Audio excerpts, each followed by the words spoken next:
ആയതുകൊണ്ട് വീഡിയോ എടുക്കാൻ പറ്റില്ല. ഇന്ന് മുകളിൽ കുറച്ച് കൊത്തമര ഉണ്ടായി നിൽക്കുന്നുണ്ട്. എന്നാൽ പിന്നെ അത് പറിക്കാമെന്ന് വിചാരിച്ചു. കുറച്ച് ദിവസമായിട്ട് പറിക്കണമെന്ന് വിചാരിച്ചിട്ട് പറിക്കാൻ പറ്റാറുണ്ടായിരുന്നില്ല. ഇതിപ്പോൾ എല്ലാം മൂത്ത് തുടങ്ങി. ഇനി പറിച്ചില്ലെങ്കിൽ വെറുതെ വേസ്റ്റായി പോകും. പിന്നെ അതൊന്ന് കെട്ടിക്കൊടുക്കുകയും വേണം. കാരണം ഇതിൻ്റെ വെയിറ്റ് കാരണം വീണ് പോകണം. പിന്നെ മഴയാകുമ്പോഴും ആൾ അങ്ങോട്ട് വീണ് പോവുകയാണ്. അപ്പോൾ ദാ ഇന്ന് ഇത്രയും കിട്ടിയിട്ടുണ്ട്. ഇനിയിപ്പോൾ ഇതിന് ഒരു തോരൻ വയ്ക്കാം. ആ ഒരു പച്ചമുളകും നമ്മുടെ തന്നെയാണ്. അതിൻ്റെ തൈ ഞാൻ നിങ്ങളെ കാണിച്ചു തരാഞ്ഞാണ്. കാരണം അതാകെ പോവാറായി.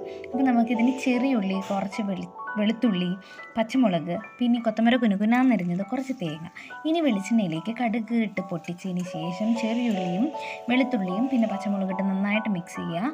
ഇനി അതിലേക്ക് കുറച്ച് മഞ്ഞൾപ്പൊടി, മുളക് പൊടി ഇട്ട് കൊടുക്കുക. ഉപ്പിടണം കേട്ടോ. ഉപ്പിട്ട് കൊടുത്തിട്ട് നന്നായി മിക്സ് ചെയ്ത് ഇനി അതിലേക്ക് നമ്മുടെ കൊത്തമര അരിഞ്ഞ് വെച്ചത് ഇട്ട് കൊടുത്തതിന് ശേഷം നന്നായിട്ട് ഇളക്കി യോജിപ്പിച്ചിട്ട് അടച്ച് വയ്ക്കുക. ഇത് നിങ്ങൾക്ക് എല്ലാവർക്കും അറിയുന്ന പ്രോസസ്സാണെന്ന് എനിക്കറിയാം, എന്നാലും വെറുതെ ഒന്ന് കാണിച്ചെന്ന് മാത്രം. ഇനി ഇതിലേക്ക് നമ്മൾ കുറച്ച് തേങ്ങ ചെരുക്കി വെച്ചില്ലേ, അതും കൂടി ആഡ് ചെയ്തിട്ട് നന്നായിട്ട് മിക്സ് ചെയ്താൽ കൊത്തമര റെഡി.